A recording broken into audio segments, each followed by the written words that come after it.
बने हैं अहले हवस, मुद्दई भी मुंसिफ भी, किसको वकील करें किससे मुंसिफी चाहें। सोचिए, पूर्व सीजेआई चंद्रचूड़ साहब का एक वीडियो वायरल हो रहा है जिसमें वो उमर खालिद की जमानत के लिए बोलते हुए सुनाई दे रहे हैं। लेकिन जब वो सीजेआई थे तब उनके पास मौका था उन्हें बेल देने का, लेकिन उन्होंने क्या किया, उन्होंने उनकी बेल रेफर कर दी जस्टिस बेला त्रिवेदी की तरफ। अब आपको बता दें कि जस्टिस बेला त्रिवेदी कौन है। वो मोदी की पूर्व में लॉ सेक्रेटरी रह चुकी हैं। इसीलिए उमर खालिद के वकील ने अपनी पेटिशन ही वापस ले ली थी 2023 में।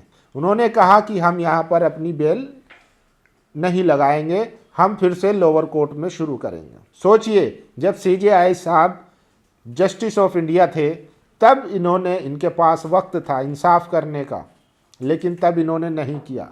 अब जब रिटायर हो गए हैं तो अब इंसाफ की बात कर रहे हैं, उमर खालिद के बेल की वकालत कर रहे हैं। लेकिन सोचिए ये क्यों हो रहा है? क्या ये जानबूझकर हो रहा है या ऐसा दिखाया जा रहा है कि देखिए भारत में अभी भी जस्टिस सिस्टम जो है वो काम कर रहा है या बचा हुआ है? हालांकि उसकी हकीकत ज़मीन पर आप देख चुके हैं कि वो धर्म, जात और समुदाय देखकर इम्प्लीमेंट हो रहा है। इसीलिए सीनियर पत्रकार आवेश तिवारी लिखते हैं, एक नंबर के झूठे हैं पूर्व सीजेआई चंद्रचूड़। आज ये कह रहे हैं कि उमर खालिद को जमानत मिलनी चाहिए। ये वही व्यक्ति है जिसके दरवाजे पर उमर खालिद ने 2023 में दिल्ली हाईकोर्ट द्वारा जमानत खारिज किए जाने के खिलाफ गुहार लगाई थी। जस्टिस चंद्रचूड़ के मुख्य न्यायाधीश रहते हुए ये मामला कई बार सुनवाई के लिए सूचीबद्ध हुआ, लेकिन अलग अलग कारणों से इसे लगभग 13 से 14 बार टाला गया।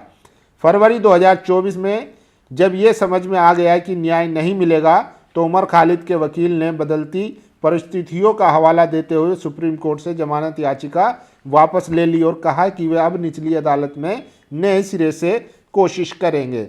सोचिए, जज साहब आज जो है वो ज्ञान दे रहे हैं, लेकिन जब इनके पास मौका था इंसाफ देने का तब ये इंसाफ नहीं दे पाए।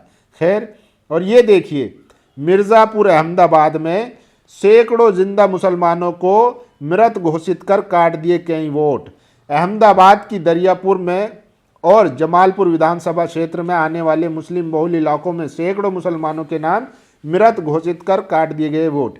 हैरानी की बात यह है कि इन मुसलमानों ने एसआईआर के फॉर्म भी भरे थे और पहली मतदाता सूची में इनके नाम भी दर्ज कर लिए गए थे, लेकिन बीजेपी कार्यकर्ताओं ने फॉर्म 7 भरकर इन मुसलमानों को मृत घोषित कर मतदाता सूची से इनके नाम हटाने की अर्जी दे दी। कांग्रेस नेताओं और कार्यकर्ताओं ने झूठी अर्जी देने वाले के खिलाफ एफआईआर दर्ज करने की मांग की है। चलिए देखते हैं अब क्या होता है। इसीलिए जो है गुजरात में बीजेपी इतने सालों से है क्योंकि वहाँ जिंदा मुसलमानों को ही मृत घोषित करवा दिया जा रहा है। और अब ये खबर देखिए, भारत में खासकर उत्तर प्रदेश में एक और आरएसएस का जन्म हो चुका है। यूपी सरकार में मंत्री ओम प्रकाश राजभर, इन्होंने राष्ट्रीय सुहेल देव सेना बनाई है, शॉर्ट नाम है आरएसएस। कल ओपी राजभर ने आजमगढ़ में 2500 से ज़्यादा कार्यकर्ताओं को पीले डंडे और पीली वर्दी बांटी। राजभर कहते हैं ये बिना लाइसेंस का हथियार है, कार्यकर्ताओं को सेल्फ डिफेंस की ट्रेनिंग दी जाएगी। सोचिए, ये उत्तर प्रदेश में दी जा रही है ट्रेनिंग। और उसी उत्तर प्रदेश के एक पत्रकार हैं, इन्होंने एक वीडियो बना दी थी बनारस के घाट की। अब ये कह रहे हैं कि अगर वीडियो एआई हुआ तो मुझे फांसी दे दी जाए, उसकी फोरेंसिक जांच कराई जाए। अगर वो वीडियो एआई नहीं निकलता है, डॉक्टरेट नहीं निकलता है, तो फिर जिन्होंने आरोप लगाया है उनको अपने पद से इस्तीफा देना चाहिए। और आरोप किसने लगाया है वो आप बखूबी जानते हैं। तो यूपी में ऐसी हालत हो चुकी है। और देखिए, प्रशांत भूषण लिखते हैं, ये फॉर्मर सीजीआई साहब है। जब उमर खालिद का केस इनके पास आया था तब इन्होंने इनका केस जो है जस्टिस बेला त्रिवेदी के पास भेज दिया था, जो शुरुआती दौर में मोदी जी की लॉ सेक्रेटरी रही है। फिर इसीलिए जो है उमर खालिद के परिवार ने वो अपील भी वापस कर ली थी। आप जानते हैं कि वहाँ से भी बेल नहीं मिलना था, इसीलिए उन्होंने बेल वापस कर ली थी। और सोचिए, दिल्ली हाई कोर्ट ने एनडीटीवी के प्रमोटर प्रणव रॉय और राधिका रॉय के खिलाफ इनकम टैक्स के नोटिस को रद्द कर दिया गया है। साथ ही इनकम टैक्स डिपार्टमेंट पर 2 लाख रुपए का जुर्माना भी लगाया है। ये हालत हो गई है जांच एजेंसियों की या इनकम टैक्स एजेंसियों की। सोचिए, जो जिनके बारे में कहा जाता था ये निष्पक्ष होते हैं, आज़ाद होते हैं, अब उन पर भी जुर्माने लगाए जा रहे हैं।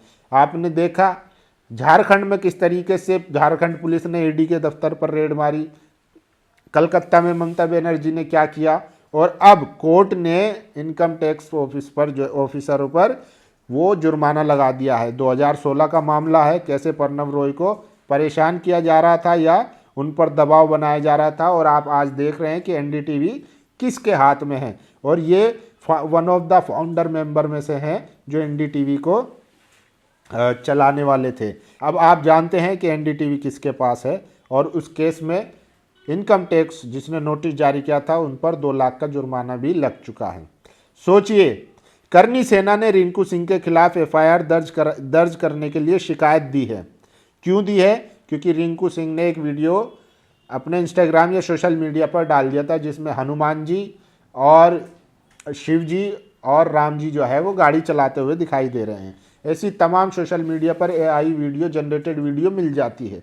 उसको लेकर जो है करनी सेना की भावनाएं आहत हो गई और वो फिर उनके खिलाफ जो है पुलिस में शिकायत करने चले गए, क्योंकि रिंकू सिंह जो है एससी समाज से आते हैं, इसीलिए इनकी भावनाएं आहत हो गई। वरना आपने और हमने और इस पूरी भारत ने देखा, इस पूरी दुनिया ने देखा है, अभी कुछ दिन पहले मकर संक्रांति के मौके पर हमारे देश के यशस्वी प्रधानमंत्री जी एक किस तरीके से हनुमान जी को उड़ा रहे थे। तब इन लोगों की भावनाएं आहत नहीं हुई थी, ना कोई केस हुआ, कुछ किसी तरीके का आउटरेज नहीं था। लेकिन अगर दलित है, मुस्लिम है, क्रिश्चियन है, बौद्ध है, तो वो अगर कोई कुछ भी कह देते हैं तब एकदम से इनकी भावनाएं आहत हो जाती हैं। चटनी सेना और करनी सेना, ये करनी सेना वाले अंकिता भंडारी के लिए प्रदर्शन क्यों नहीं करते? ये करनी सेना हाथरस और उत्तर प्रदेश में हो रहे दलित बेटियों के साथ हो रहे बलात्कार पर प्रदर्शन क्यों नहीं करते? ये करनी सेना वाले कभी किसी दिन दुखियों की मदद करते क्यों नहीं दिखते? कोरोना के समय भी घर में घुस गए थे, बाढ़ प्रभावित इलाकों में नहीं दिखते, मणिपुर की महिलाओं के लिए आवाज नहीं उठाए। ये संगठन करता क्या है? अभी रिंकू सिंह को टारगेट कर रहे हैं, भाई नौकरी चाकरी करो। ये रिंकू सिंह हफ्ता नहीं देगा, करनी सेना बेरोजगारों की फौज है, ये प्रशांत कन्नौजिया लिख रहे हैं, जिन पर उत्तर प्रदेश में पहली बार जो है एनएसए लगा था। और सोचिए, अब बीजेपी के नेता, उनकी मुश्किलें बढ़ने वाली है। आपको ऑपरेशन सिंदूर में कर्नल सोफिया याद होंगी, उनको लेकर एक बीजेपी के नेता ने किस तरीके से अभद्र टिप्पणी की थी। अब उसके खिलाफ अदालत का एक आदेश आया है, वो भी सुन लीजिए। ऑपरेशन सिंदूर से जुड़े प्रेस ब्रीफिंग करने वाली कर्नल सोफिया कुरैशी को लेकर आपत्तिजनक टिप्पणी करने के मामले में मध्य प्रदेश के मंत्री विजय शाह की मुश्किलें बढ़ने वाली है। सुप्रीम कोर्ट ने राज्य सरकार से विजय शाह के खिलाफ मुकदमा चलाने के लिए 2 हफ्तों में अनुमति देने पर विचार करने को कहा है। एसआईटी ने अपनी रिपोर्ट में कहा कि निचली अदालत में लंबित मामले में राज्य सरकार से जरूरी अनुमति नहीं मिली। विजय शाह के वकील ने कोर्ट से कहा कि माय लॉर्ड, हमने माफ़ी मांग ली थी। कोर्ट ने माफ़ी पर विचार करने से मना करते हुए कहा कि अब बहुत विलंब हो गया है। सोचिए, विजय शाह भारत की बेटी कर्नल सोफिया के खिलाफ किस तरीके से अभद्र टिप्पणी कर रहे थे, अब इनको भी सजा मिलेगी। कोर्ट ने साफ कह दिया है, लेकिन कह रहे हैं कि हमने माफ़ी मांग ली थी तो उस पर ही काम चला लेना चाहिए। अब देखते हैं कि आगे क्या होता है। और सोचिए, भारत में 2 सालों में 97% बढ़े नफरती भाषण, अमेरिकी थिंक टैंक की रिपोर्ट का दावा। तो दावा ये लगातार बढ़ रहे हैं भारत में, और इसका नाम और इसका डंका जो है पूरे विश्व में बज रहा है। अल्पसंख्यकों पर लगातार जो है वो हमले बढ़ रहे हैं। और लास्ट में ये जाते जाते शेर सुन लीजिए, संजय हेगड़े जिन्होंने ट्वीट किया है, बने हैं अहले हवस मुद्दई भी मुंसिफ भी, किसे वकील करे किससे मुंसिफी चाहें। फैज़ अहमद फैज़ का ये शेर पूर्व सीजेआई चंद्रचूड़ साहब पर ठीक बैठता है। जब ये मुंसिफ थे, जब इंसाफ इनके हाथ में था, तब तो इन्होंने करा नहीं, लेकिन अब उमर खालिद की बेल का रोना रो रहे हैं। तो ये खबर थी, बाकी आप लोगों की क्या राय है, अपनी राय जरूर दीजिए। शुक्रिया। नेशनल दस्तक की आपसे गुजारिश है कि अगर इसको बचाना चाहते हैं तो नेशनल दस्तक को सब्सक्राइब करने के लिए रेड कलर के सब्सक्राइब बटन को दबाएं, फिर बेल आइकन की घंटी दबाएं। नेशनल दस्तक को बचाने के लिए बहुत जरूरी है कि हर खबर को शेयर करें, लाइक करें, कमेंट जरूर करें।